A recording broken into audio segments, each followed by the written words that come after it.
Sleep returned to her in the 3rd week of October. She did not notice it on the first night. She noticed it on the 4th, when she woke at 6 in the morning without the particular tightness behind her eyes that had been there for 11 years. The tightness was so familiar, she had stopped calling it tightness. She had called it her face. On the 4th morning, the face was not the face she had been wearing. The face was a face that had slept. She lay in bed and did the inventory the body does when something has changed without permission. She checked the jaw. The jaw was not clenched. She checked the shoulders. The shoulders were not lifted toward the ears. She checked the place behind the sternum where the small bracing had lived for so long that she had assumed it was anatomical. The bracing was not there. She lay still for several minutes, waiting for it to return. It did not return. She got up slowly. As one moves around a sleeping animal, one does not want to wake. What had ended 3 weeks earlier was not a relationship. The relationship had not ended. What had ended was the apologizing. She had apologized by her own retrospective count for 14 years to one set of people and for a longer period to a wider set. The apologizing had not been for things she had done. The apologizing had been for occupying space, for having reactions, for needing rest, for declining requests, for arriving late, for arriving early, for the weather she had not arranged, for the moods of others she had not produced. She had apologized so continuously that the apologizing had become her default register of speech. The way some people end every sentence with a rising tone, she did not know she was doing it. The body knew. The body had been keeping the count. The apologizing had stopped on a Tuesday. Mid-sentence, she had been on the phone with a sister. The sister had been describing a grievance that involved, in some attenuated way, something the empath had done 8 months earlier. The empath had begun the apology. The apology had assembled itself in her throat as it had assembled itself thousands of times. The first word had left her mouth. The second word had not because she had decided to withhold it, because the breath that would have carried it did not arrive. The sentence stopped. The sister continued for a moment, then noticed the silence, then said her name. The empath said, "I have to go." She hung up. She sat on the edge of her bed for 40 minutes without moving. The sister did not call back that day, which was itself a signal. She did not yet know how to read. Jung wrote, in a passage in the Mysterium that few people quote, that the symptoms which appear most chronic are often the ones most directly produced by structural arrangements. The patient has not yet recognized as arrangements. He was writing about psychogenic illness, but the principle extends. The insomnia the empath had treated for 11 years with sleep hygiene, with chamomile, with prescriptions she had stopped filling because they made her morning slower than her insomnia did. Had not been insomnia in the clinical sense. The insomnia had been the body's refusal to sleep while the apologizing was ongoing. The body had understood, before the mind had understood, that sleep required a temporary suspension of vigilance, and vigilance could not be suspended while the apparatus of preemptive apology was running. The apparatus had been running for so long that she did not know it as an apparatus. She had thought it was her temperament. She had thought she was, by nature, a person who was sorry. The therapy she had done in her 40s had taught her to identify it as people pleasing, which was an accurate name, but a shallow one. The name did not describe what was actually happening. What was actually happening was that the empath had been prepaying for offenses she had not committed in a currency of self-diminishment to a set of relationships that had taught her over decades that prepayment was the condition of continued access. The prepayment did not earn her safety. The prepayment was the entry fee.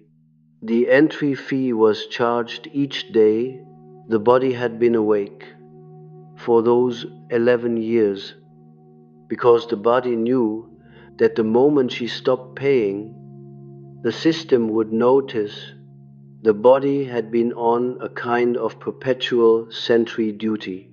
The sentry was watching for the next required apology, the next conversation that would demand a small surrender, the next phone call that would require her to begin by acknowledging some unspecified failure. The sentry could not stand down while the duty was active. The sentry stood down only when the duty ended. And the duty had not ended for 11 years, because the empath had not understood that the duty was something she had been performing rather than something that had been intrinsic to her existence. On the Tuesday, the breath did not arrive. The duty ended. She did not know it had ended. She thought she had had a strange moment with her sister.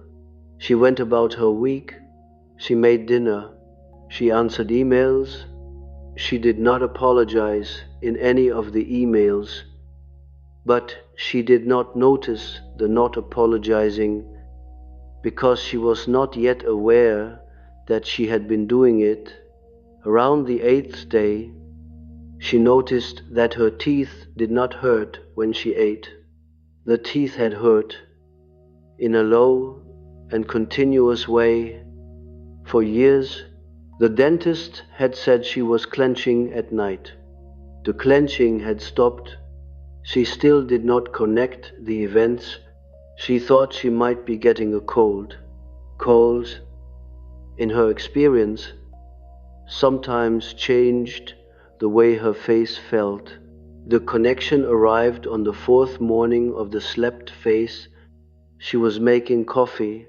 She was thinking, vaguely, about a message her mother had left 2 days earlier that she had not yet returned. The not returning of the message was new. She had, for as long as she had owned a phone, returned her mother's messages within the hour, often within the minute, with an apology for the lateness, even when the lateness was 4 minutes. The not returning of the message had been, until that moment, an oversight she had been intending to correct. As she stood at the counter, she understood that the not returning was not an oversight. The not returning was the new arrangement. She was not going to return the message that day. She might return it the next day. She might not. She noticed that she had no preparation for this. There was no draft apology forming in the back of her mind. There was nothing forming. There was the coffee and the morning light and the question of whether she would have toast.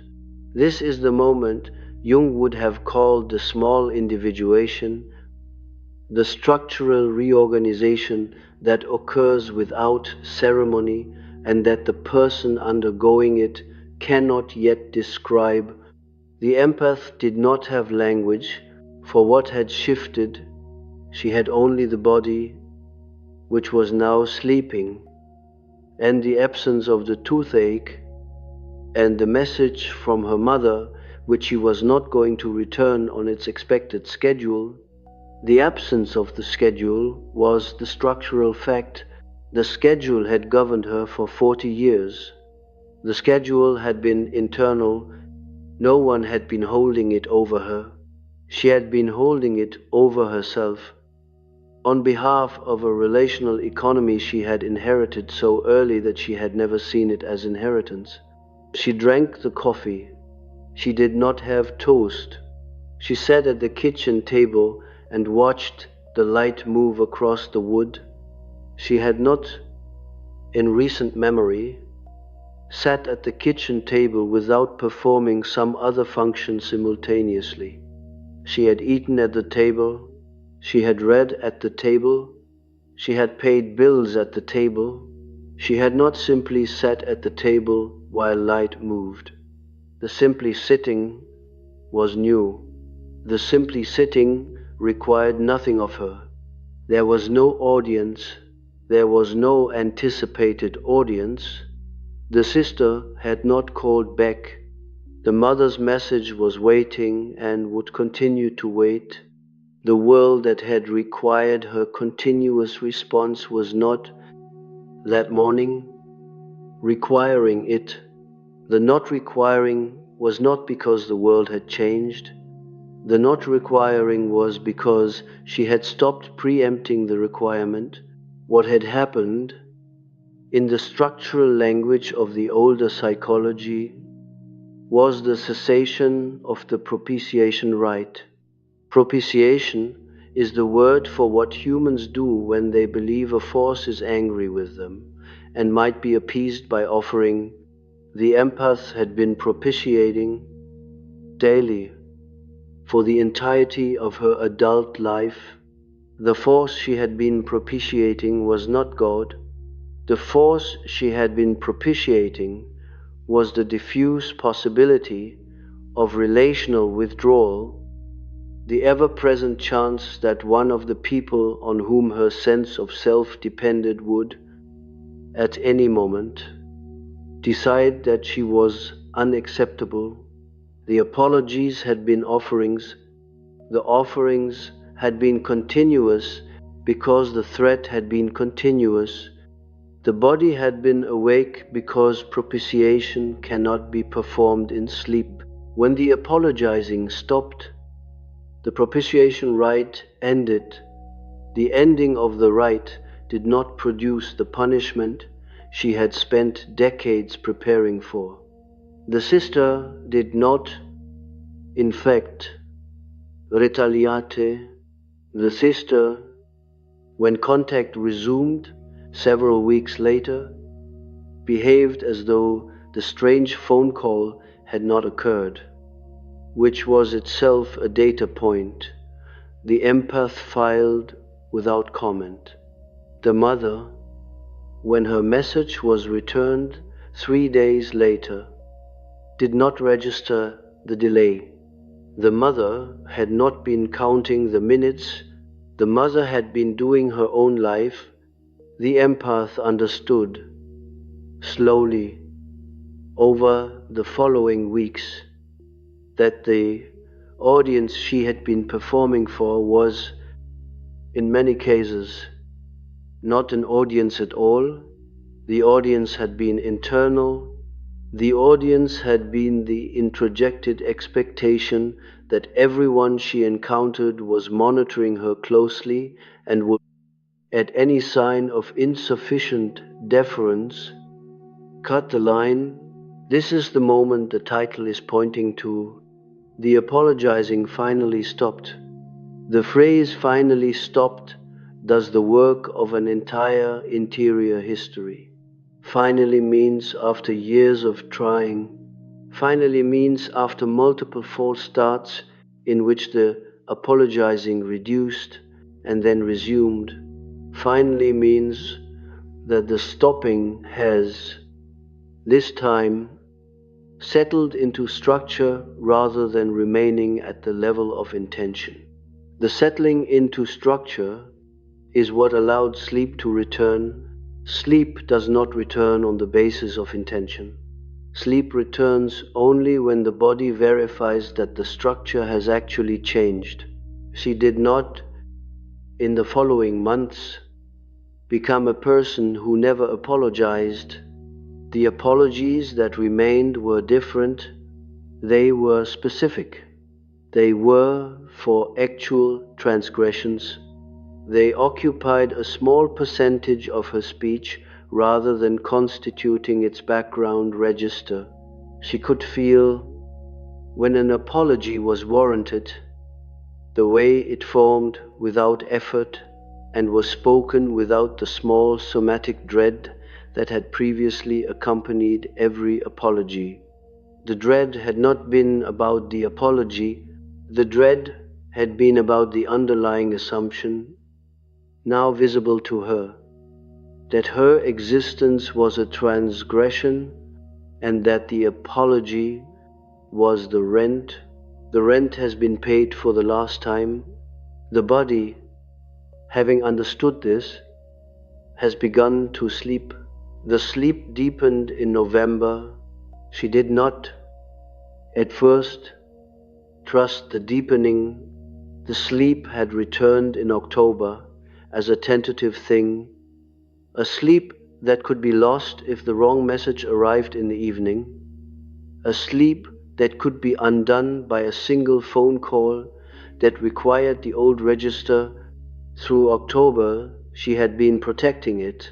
She had stopped answering calls after 7. She had let messages sit until morning. She had treated her own evenings as something that belonged to her, which was a new conceptual category.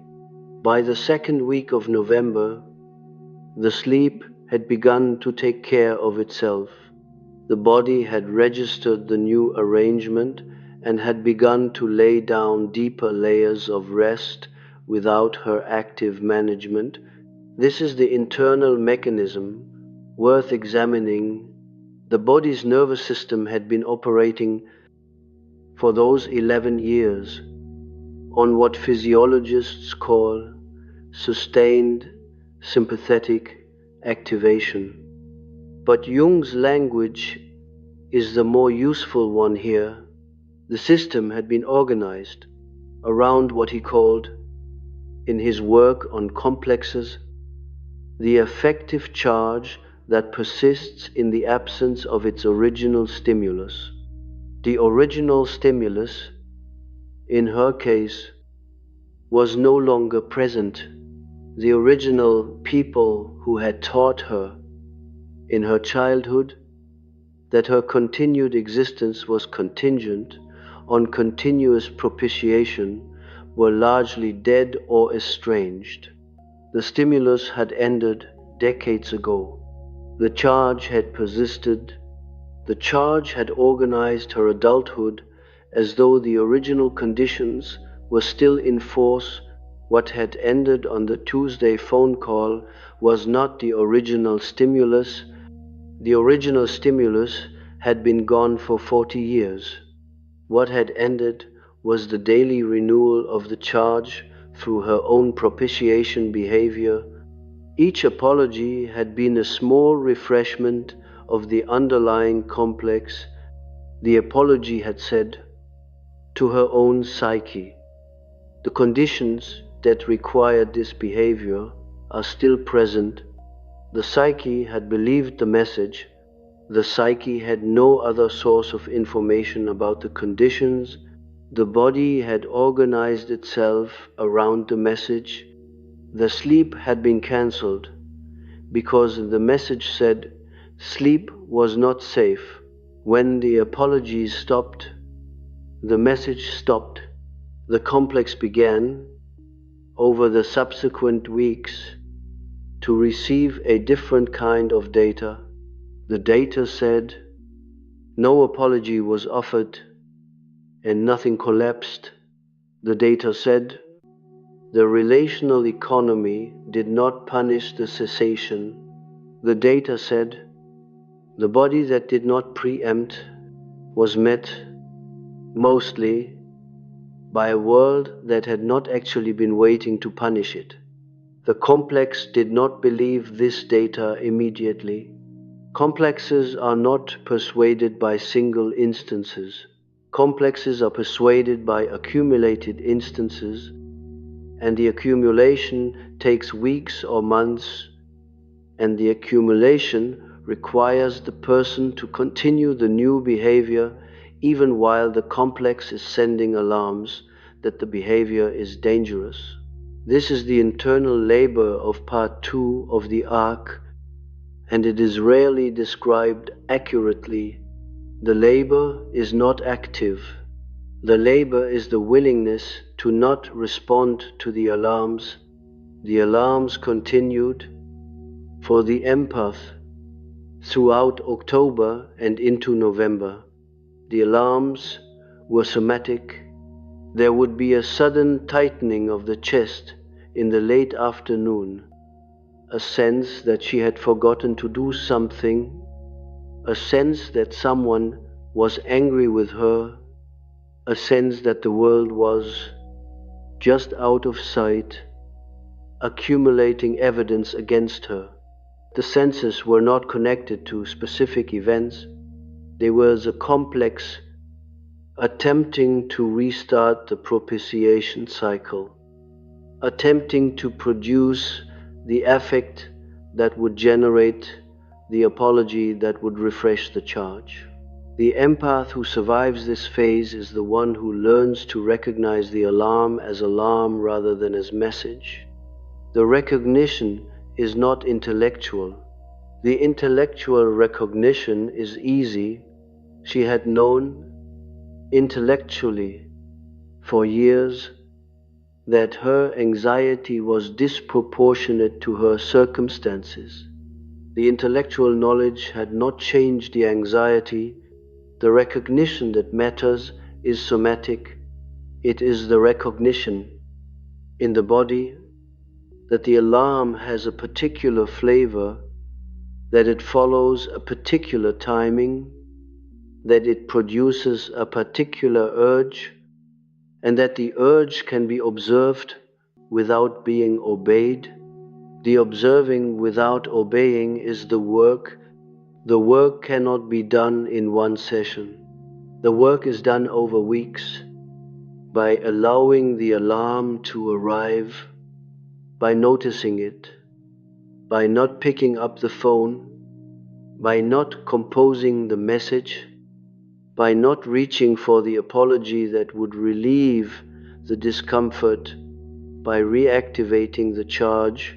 She described it to herself in a private notebook she had begun keeping as learning to be ill at ease without resolving the ill. The phrase was clumsy but accurate. The propitiation had been her primary method of resolving the ill at ease. The apology had ended the discomfort by purchasing, temporarily, a sense of safety. The new arrangement required her to sit with the ill at ease without purchasing anything. The ill at ease did not, she discovered, escalate indefinitely. It crested around the 45-minute mark in most cases, and then it began to subside on its own. By the third week of this observation, she understood that the discomfort was finite. It had felt infinite for 40 years. 100 always paid before it crested. She had never seen what it did when left alone. A dream came to her in the second week of November. She was in a house that was a version of her childhood house, but the proportions were slightly wrong. The hallway was longer than it should have been. At the end of the hallway, there was a door. She did not remember. She walked toward the door. The door was not locked. She opened it Behind the door was a room she had never seen. The room contained a single chair. On the chair was an envelope. She picked up the envelope. The envelope was addressed to her in her own handwriting. The handwriting was the handwriting she had used as a child. She woke before she could open the envelope. She lay in bed considering what the envelope might have contained. She did not, in the way one sometimes does with dreams, try to interpret it immediately. She let it sit. By the afternoon, she understood that the envelope had not needed to be opened. The dream was not about the contents of the envelope. The dream was about the existence of the room. The room had been there the whole time. At the end of the hallway, behind a door she had not previously been able to see. The dream was naming the structural fact that there had been, in her childhood house, a room she had not been allowed to enter, and that the room was the room where she might have lived without apologizing, and that the door to the room had only become visible after the propitiation cycle had ended.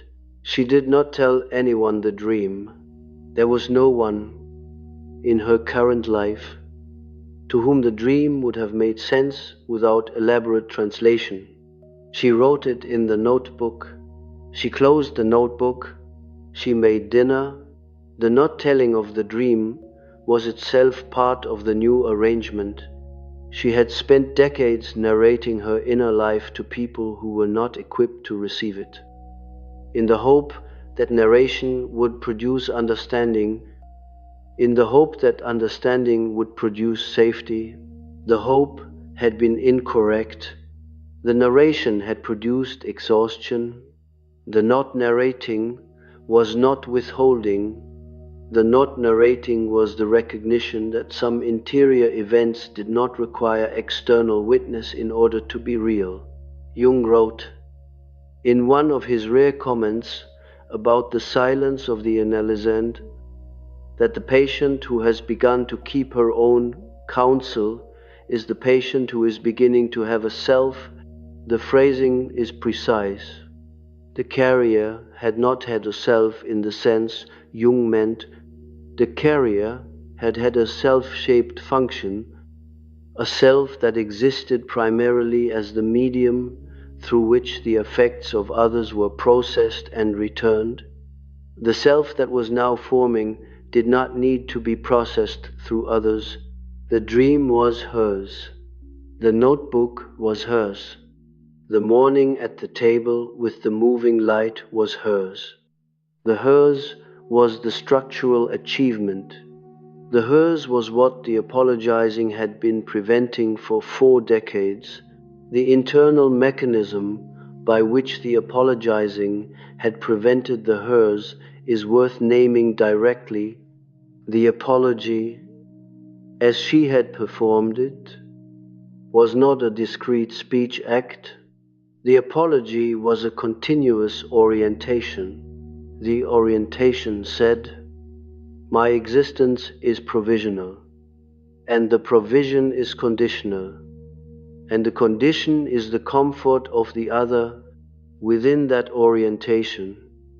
No interior content could be solely hers. Every thought she had was, at some level, screened for whether it would, if expressed, produce relational difficulty. Every preference she developed was screened for whether it would inconvenience someone. Every reaction she had was screened for whether it was a permissible reaction. The screening was so continuous that she had not experienced it as screening. She had experienced it as thinking. She had experienced it as preferring. She had experienced it as reacting. The screening had been invisible because the screening had been the medium of her conscious life. When the apologizing stopped, The screening stopped. The stopping was gradual. She would notice in a conversation that she had said something she had not screened. The unscreened sentence sat in the air. The other person did not, in most cases, register it as unusual. They responded as one responds to ordinary speech. She, internally, felt a small shock. The shock was the recognition that she had spoken without the apparatus. The apparatus had not been called upon. The apparatus had begun slowly to atrophy. The atrophy is the second mechanism of part 2. The complex does not disappear when the behavior stops. The complex remains structurally available for years. What changes is the strength of its activation. The propitiation behavior had been strengthening the complex daily. Each apology had been a small workout for the underlying belief. Without the daily workout, the complex began to weaken. The weakening did not feel like growth. The weakening felt like a faint vagueness around things that had previously been sharp.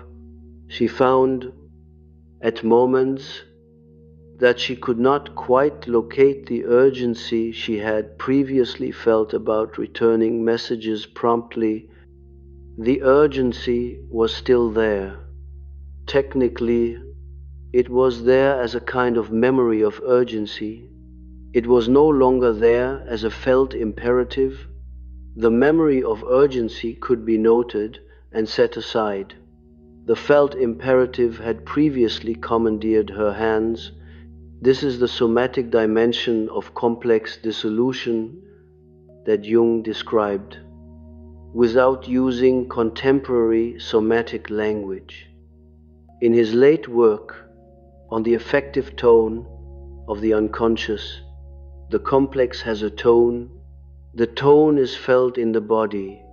The tone organizes the body's micro-decisions, the small motor patterns, the speed at which the hand reaches for the phone, the angle at which the head tilts when listening, the readiness of the breath to apologize.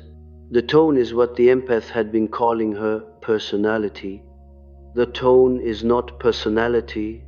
The tone is the residue of the original adaptation, sustained by the daily behaviors that refresh it. When the daily behaviors stop, the tone does not vanish. The tone begins slowly to detune. The detuning is the second mechanism. The detuning is what makes the sleep possible. The sleep, she came to understand, was not a reward for stopping the apologizing. The sleep was a structural consequence. The body that no longer needed to be on sentry duty could afford the metabolic expense of rest. The body that no longer needed to maintain the propitiation cycle could allocate resources to repair. The repair was happening at the cellular level, at the hormonal level, at the level of the small inflammations that had been chronic. She was not, by her own assessment, healthier, yet she was, by her own assessment, no longer actively wounded by her own behavior. The cessation of self-wounding was the precondition for healing. The healing itself would take longer. The healing was not the point of part 2. The point of part 2 was the cessation. What she did not yet know, and would not know for several more weeks, was that the people around her had begun, very quietly, to behave differently in response to the new arrangement. Some of them had begun to escalate in ways she had not yet registered as escalation. Some of them had begun to withdraw in ways she had not yet registered as withdrawal. The probing was beginning.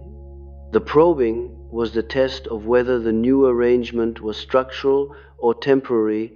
The probing would intensify into December. The probing is what part 3 is concerned with, and it is where the cost of survival begins to come due. The probing began with the brother. He was the one in the family who had used her least and depended on her most, a distinction she had not previously articulated. He had never asked her for anything overtly. He had also never permitted a conversation between them that did not, at some point, become about him. The asymmetry had been so smooth that she had thought of him for most of her life as the easy sibling. The easy sibling was the one who did not require explicit management. The easy sibling was the one whose needs were inferred and met without his ever having to name them. The inference and meeting had been her work. She had not known it was work because the brother had never been difficult, and difficulty was the only category in which she had been taught to recognize labor. He called her in early December. The call came on a Sunday evening, which was not when he ordinarily called.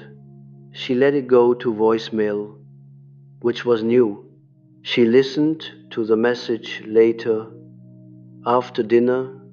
The message was longer than his messages had ever been. It opened with concern. He had not heard from her in some weeks. He wanted to make sure she was all right. The concern was unprecedented. The brother had not, in her memory, ever opened a message with concern for her well-being. She replayed the message twice, listening to the construction. The concern occupied the first 30 seconds. The remainder of the message, 2.5 minutes of it, was about a difficulty he was having with his teenage daughter, a difficulty he wanted to talk through with her because she had always been so good at this kind of thing. She sat with the phone in her hand. She noticed several things in sequence. She noticed that the message had been structured to make her feel responsible for not calling him. She noticed that the difficulty with the daughter was the actual purpose of the call. She noticed that the phrase, "You have always been so good at this kind of thing," was a phrase she had heard in various forms from various people for most of her life.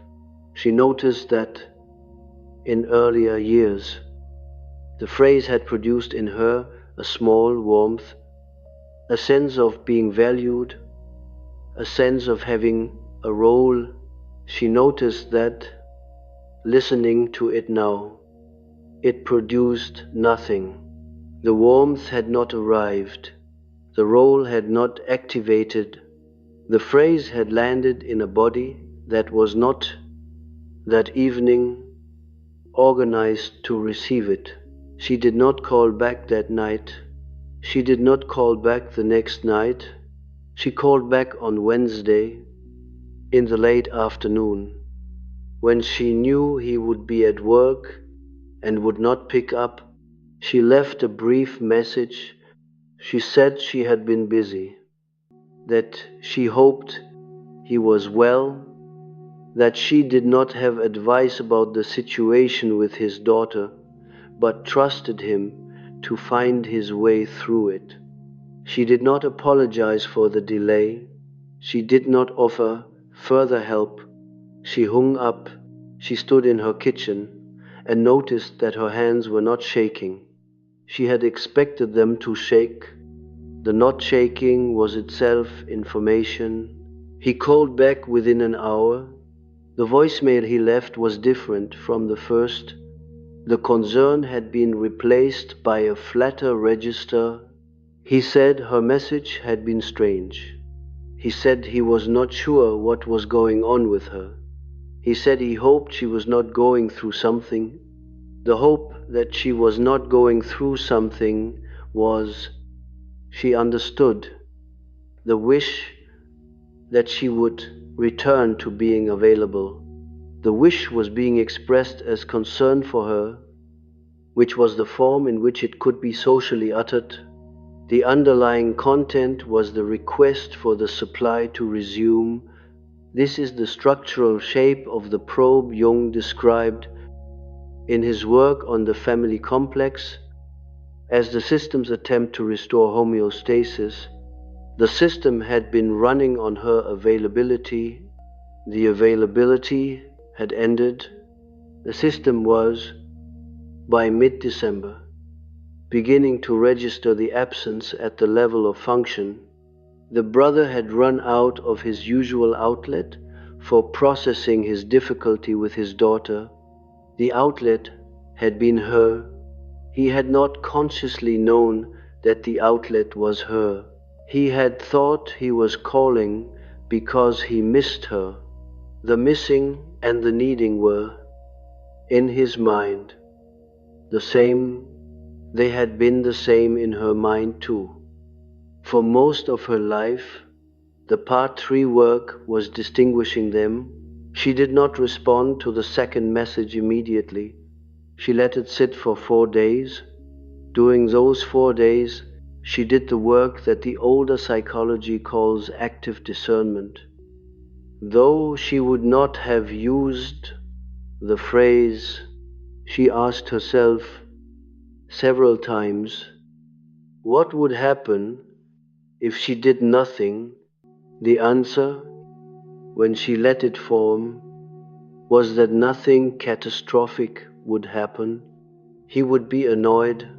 He would perhaps tell their sister that she had become strange. The sister would perhaps file the information. None of this constituted catastrophe. None of this required her to act. The not requiring her to act was the discovery. She had spent 4 decades believing that the displeasure of family members was a structural emergency. The displeasure was, she understood now, weather. The weather could be observed. The weather did not require her to bring an umbrella to other people. The cost of this understanding arrived in the form of grief, and the grief was not what she had expected. She had expected the grief to be about the relationships themselves. She had expected to mourn the brother, the sister, the cousin who had not called in years. The grief was not about them. The grief was about herself. The grief was for the woman who had spent 4 decades organizing her central nervous system around the imagined emergencies of people who, it turned out, had not been having emergencies. They had been having lives. The lives had included difficulties. The difficulties had not required her involvement. Her involvement had been not a response to their need, but a misreading of her own internal pressure projected outward and treated as their need. The misreading is the shadow Jung called, in his commentary on projection, the one we are least equipped to recover, because the recovery requires acknowledging that the love we believed we were giving was, in part, the management of our own anxiety. The empath in Part 3 has to look at this directly. The looking is brutal. The looking does not allow the consoling story in which her love was pure and theirs was extractive. The story is partially true. They were extractive. They did not reciprocate in proportion. All of this is accurate. The additional truth The one part 3 requires is that her giving was not pure either. Her giving was, in significant part, the externalization of a propitiation rite that she had needed to perform in order to manage her own internal threat. The recipients had received the giving, they had not asked for the rite had been hers, the rite had used them as its altar. She wrote a single sentence in her notebook on the night this clarity arrived. The sentence was, "I was not loving them, I was managing myself through them." She closed the notebook. She did not cry. She had thought, anticipating this moment for years, without knowing she was anticipating it, that the recognition would produce weeping. The recognition produced something more austere. The recognition produced a kind of clinical stillness. The stillness was the temperature of seeing one's own structure without the heat of self-attack. She did not, in the stillness, condemn the carrier.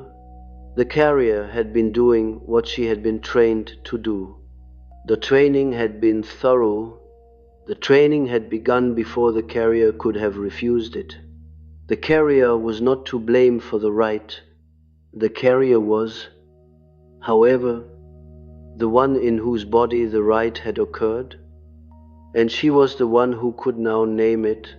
The naming produced a second shift, and the second shift was the one she had not been prepared for.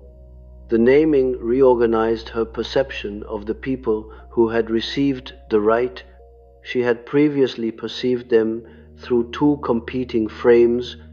The first frame was the carrier frame, in which they were people she loved and served. The second frame was the survivor frame, which she had developed in the early months of the collapse, in which they were extractors who had used her. Both frames were partial. The third frame, which arrived in part 3, was the structural frame. In the structural frame, they were neither beloved nor extractive.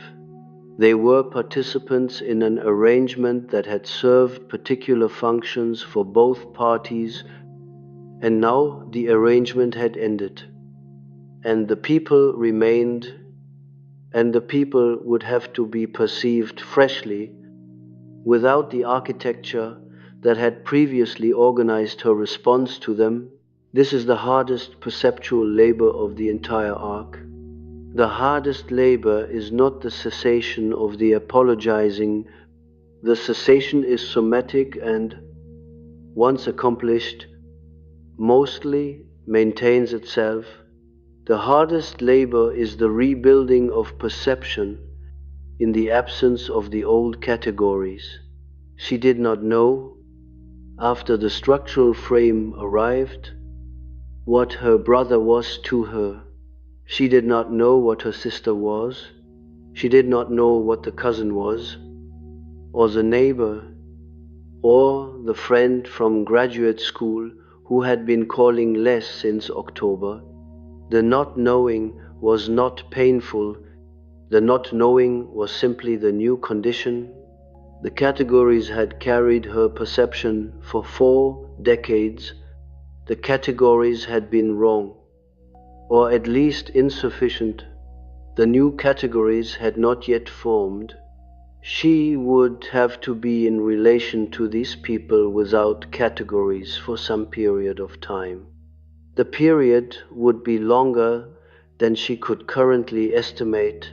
Jung wrote in one of his Eranos lectures that the individuation process required a kind of perceptual nakedness that most adults were no longer equipped to tolerate.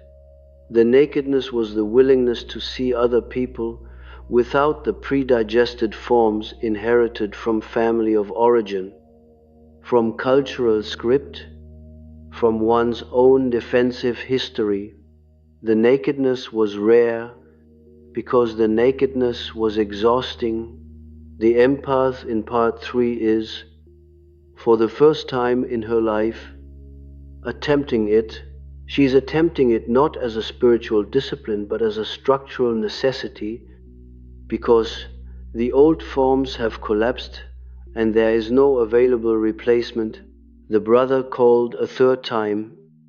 In the third week of December, she did not answer. He did not leave a message. The not leaving of the message was, in his vocabulary, an escalation. She understood this. She did not respond to the escalation. The response that would have once been automatic, the calling back, the apologizing for missing the call, the inquiring solicitously into his well-being, did not assemble in her body. The body had stopped manufacturing the response. The manufacturing line had been dismantled. She could, if she wished, build a new response from raw materials. Slowly, with deliberation. She did not wish to. The brother would have to navigate the silence without her interpretive assistance.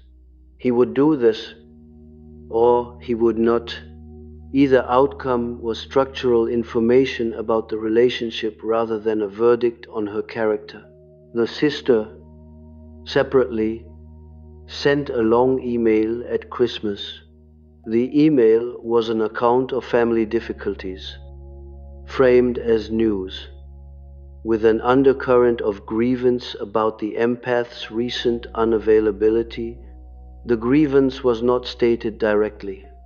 The grievance lived in the construction of certain sentences, in the choice of certain phrases, in the spacing of the paragraphs. The empath read the email twice. She filed it. She did not respond. She did not respond on the second day or the third. She responded a week later with 3 sentences. The sentences were warm, and they did not engage the grievance, and they did not offer the apology the grievance had been engineered to extract. The sister did not respond to her response. The not responding was, as with the brother's not leaving of the message, an escalation. The escalation was noted. The escalation did not move her. What is being described here is not coldness. The empath in part 3 is not cold. She is, if anything, more accurately warm than she has ever been, because her warmth is no longer scattered indiscriminately across a relational field that returned little of it. The warmth has begun to concentrate. It has begun to concentrate in a small number of relationships that operate on different principles, and it has begun to concentrate, more importantly, in her own body. She is, for the first time in her life, warm to herself. The warmth to herself looks like ordinary things. It looks like making the kind of dinner she actually wants, rather than the kind that would be photogenic to describe. It looks like declining an invitation without constructing an elaborate excuse. It looks like sleeping the 8 hours her body now requests and not apologizing to anyone for the requesting. The cost of survival is the perceptual nakedness, the categorical not knowing, the willingness to be misperceived by the family system as cold, as withdrawn, as inexplicably changed.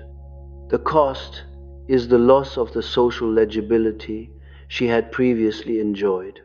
She had been, as the carrier, highly legible. People had known what to do with her. They had known where to file her. The new self is not yet legible. She is being misfiled, currently, by most of the people who knew the carrier, the misfiling is uncomfortable. The misfiling is the cost she has decided, without announcing the decision, that the cost is acceptable. The gravity that was named at the end of the previous arc, in the previous lecture in this sequence, is forming in her also.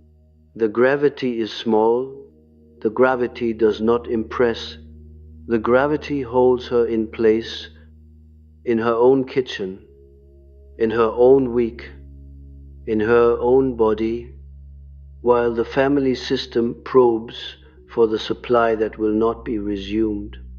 The probing will continue into the new year. The probing will eventually, for most of the probers, decline. Some will reorganize, some will withdraw permanently, some will return on different terms. Much later, when the empath has become someone they no longer recognize as the carrier they had known, the someone she will have become is the work of part 4.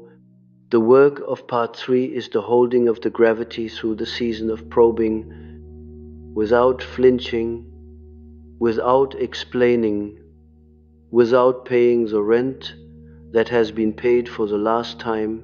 What forms in the final phase is not a new identity. The empath, by the time she enters the 4th phase, has lost interest in identity in the way she previously held it. Identity had been, for the carrier, a question of being recognizable to the people around her. The recognizability had been the safety had been the goal. In the 4th phase, the question of recognizability has fallen away. She is recognizable to herself. The recognizability to others has become a separate concern, sometimes interesting, sometimes irrelevant, never structural. The sleep, by January, has become unremarkable. She no longer notices it as a presence. She notices it only when, occasionally, it is disrupted by a piece of bad news or a difficult day, and then it returns within 2 nights. The body has settled into the new baseline. The baseline is rest. The previous baseline, which she had carried for 11 years and not known she was carrying, was vigilance. The vigilance had been so constant that she had taken it for her temperament. The new baseline is so different that she sometimes, in moments of quiet, marvels at it, the way one marvels at a country one has emigrated to without expecting to like the climate. The apologizing has not returned. It has, over the months, settled into the shape that ordinary apology takes in a life that is not organized around propitiation. She apologizes, occasionally, for actual things she has done. The apologies are brief. They do not contain the small somatic dread that had previously accompanied every utterance of the word sorry. The word has been returned to its dictionary, meaning the word is no longer rent.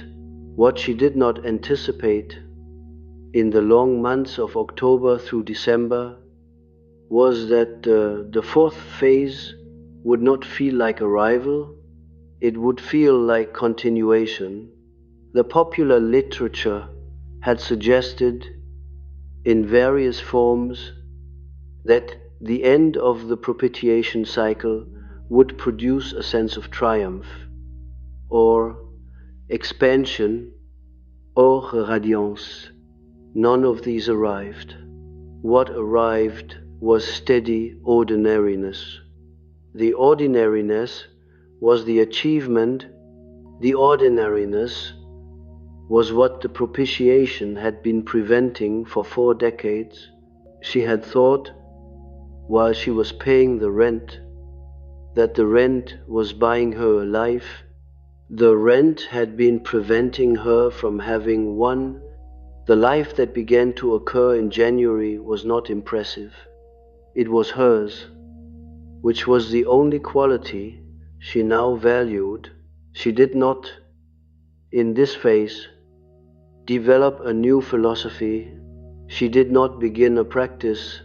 She did not, despite the suggestions of various books that arrived through algorithms that had not yet caught up with her, begin meditating or journaling more elaborately or taking up the kind of structured spiritual work that her previous self might have grasped at. The grasping had been part of the previous arrangement. The grasping had been the search for a discipline that would, by being performed correctly, justify her existence. The justification was no longer required. The existence was not in question. Jung wrote in his late seminars, in a passage that has been quoted often and understood less often, that the goal of the psychological work was not the production of a superior person, but the production of a person who no longer required the goal. The empath in the fourth phase has crossed this distinction. She is not superior. She has not transcended anything in the sense the word transcendence is usually used. She has, more accurately, descended out of the elaborate compensatory apparatus that the carrier had constructed in lieu of a life. The descent has placed her at ground level for the first time. Ground level is unimpressive. Ground level is where the days happen. There is a particular conversation that occurred in late January that named the new arrangement without intending to. She was at the small gathering, a birthday for an acquaintance, the kind of event she would previously have attended out of obligation and left exhausted.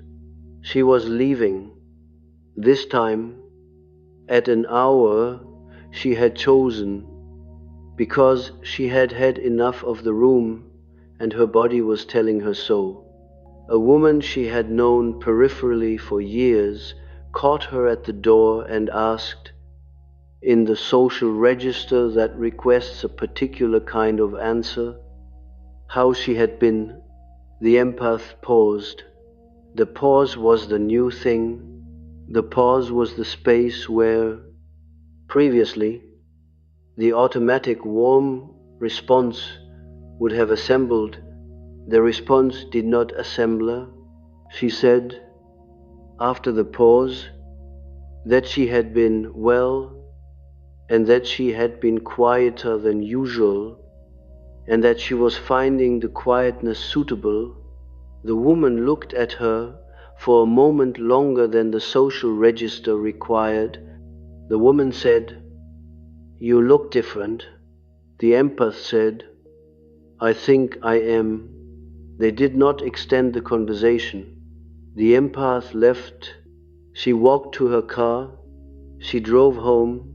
She did not, on the drive, replay the conversation in her head, dissecting it for errors, anticipating the woman's later report to mutual acquaintances. The not replaying was as significant as the conversation itself. The apparatus that would have replayed had been retired. This is the structural property the fourth phase delivers, and it is the property Jung gestured at when he wrote about the cessation of what he called the inner commentary. The inner commentary is the continuous internal narration that the propitiation carrier maintains in order to track how she is being perceived. The commentary runs during conversations. The commentary runs after them. The commentary runs during the night, which is part of why sleep had been impossible. The commentary tracks every utterance, every gesture, every silence, scoring them against an internal standard of relational acceptability, generating, in real time, the apologies and corrections that the carrier will need to deploy in the next encounter. The commentary is exhausting. The commentary is also, until it stops, invisible. She had taken it for her thinking. The commentary ended in stages. The stages were not synchronized with the external phases of the arc. The commentary began to thin in November. Around the time the sleep deepened, it thinned further through December, even as the family probing intensified, because the probing was being received by a system that was no longer running the commentary at full volume. By late January, the commentary had become intermittent. It returned during certain conversations. It returned at certain hours. It was no longer the medium of her conscious life. The medium of her conscious life had become, for lack of a more precise word, attention. She was attending to what was in front of her, in the room, in the body, in the page. The attention was not commentary about the attention. The attention was the attention. This is the structural achievement. The fourth phase makes visible the carrier had not been attending to her life. The carrier had been narrating her life to an internalized audience whose approval she had been preemptively soliciting. The narration had occupied the bandwidth that attention requires. The narration had ended. The bandwidth was available. She found, in the available bandwidth, that the ordinary world was more present than she had remembered. The light in the kitchen in the late afternoon, the grain of the wood on the table, the specific weight of the cup in her hand, these had been there the whole time. She had not been there with them. She was there now. The being there was the new condition. A dream came in early February, and it was the last dream of the cycle. She was walking on a path through a winter landscape. The landscape was bare. There was no symbolism in the bareness. The path was simply a path. She was walking on it. She came to a place where the path crossed a small bridge. The bridge crossed a stream. The stream was thin and clear. She stopped on the bridge. She looked down at the water. The water reflected her face. The face in the water was her face as it actually was, without the small distortions of mirrors that flatter, without the slight tightening that the mirror in her bathroom produced. The face was middle-aged. The face was not adorned. The face was hers. She woke without alarm. She wrote in her notebook. The face in the water was the face. She did not need to elaborate. The dream had named what the cycle had completed. She had become locatable to herself. She had a face. The face did not require approval to remain a face. The relationships, by February, had begun to sort themselves without her active intervention. The brother had stopped calling. He had not announced the stopping. The stopping had simply occurred. The way relational economies recalibrate when the supply remains unrestored. The sister continued to send occasional messages, increasingly perfunctory, increasingly without the embedded grievance. As the grievance had ceased to produce the response it had previously extracted. The cousin, who had not called in years, called once, briefly, and the call was unremarkable, and they ended it without arrangements to call again. Two friendships that had survived the autumn deepened in ways the empath had not expected. The deepening occurred because both women were doing some version of the same work in their own contexts, and they recognized each other. The recognition required no propitiation. The recognition was the conversation. She acquired, during this phase, what she came to call her short list. The short list was not a list she had written down. The short list was the small set of people whose presence in her life felt like presence rather than like demand. The list contained two of her friends, an old colleague she had reconnected with, a cousin on her father's side she had previously known only at family events, and her therapist, whom she had been seeing for years, but with whom the work had recently changed. The list did not contain her brother. The list did not contain her sister. The list did not contain the friends from graduate school who had stopped calling in November. The list was short. The shortness did not distress her. She understood, in a way she could not have understood in the carrier phase, that the relational field she had previously maintained had not been a relational field, it had been a clientele. The clientele had been managed at cost. The cost had been her sleep, her face, her sense that her existence required hourly justification. The clientele was no longer being managed.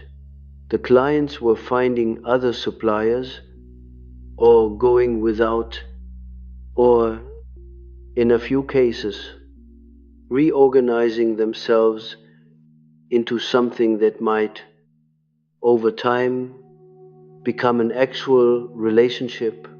The actual relationships were the ones on the short list.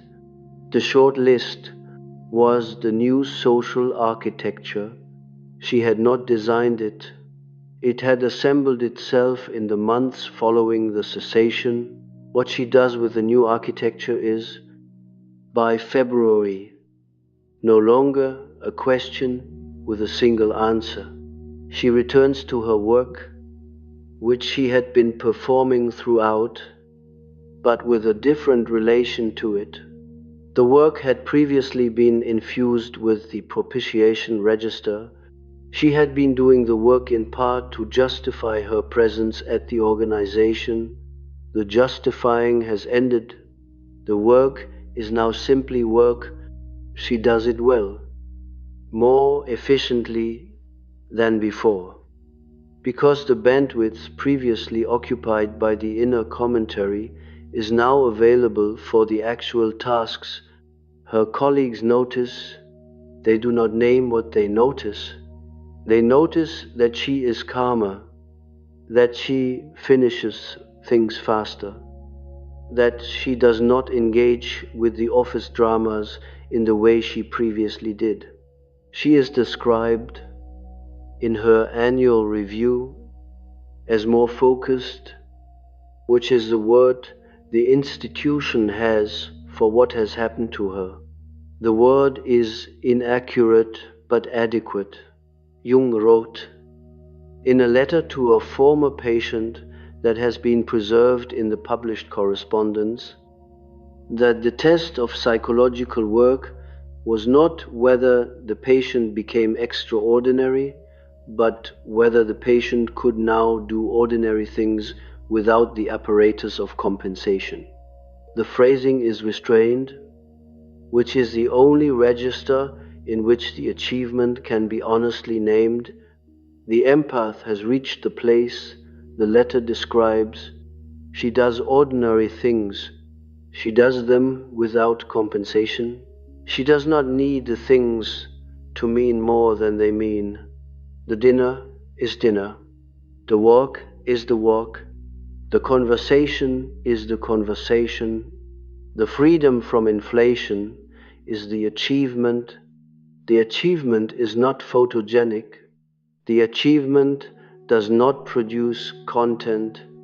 The achievement produces, instead, a life that takes place in the body that is having it, rather than in the imagined audience that the carrier had performed for. She sleeps. The sleep continues. The sleep is binau, simply what bodies do at night. She wakes. The face in the mirror is the face. The day is the day. The apologies that arise are apologies for actual things. The relationships that remain are relationships that do not require her to be smaller than she is. The relationships that have ended have ended. The grief for them has been brief and accurate. The grief has been less than she anticipated because the relationships, properly examined, had been less than she had constructed them to be. The title spoke of the empath whose sleep returned when the apologizing finally stopped. The phrase is structurally exact. The apologizing was not a behavior. The apologizing was a propitiation rite. The rite had been performed nightly, hourly, continuously. The rite had cost her sleep. The cessation of the rite returned the sleep. The returning of the sleep was a somatic confirmation that the structure had shifted. The structure has shifted. The structure does not appear likely to shift back. There is no apparatus available to shift it back. The apparatus has been retired. She closes the curtains in the evening. She turns off the lamp. The dark in the room is the dark in the room. The bed is the bed. She lies down. The body, that had been a sentry for a decade, lies down with her. There is no watch to keep. There is no rent to pay. The sleep arrives the way sleep arrives in lives organized around something other than apology. The propitiation has ended. The body, having understood, has been sleeping ever since.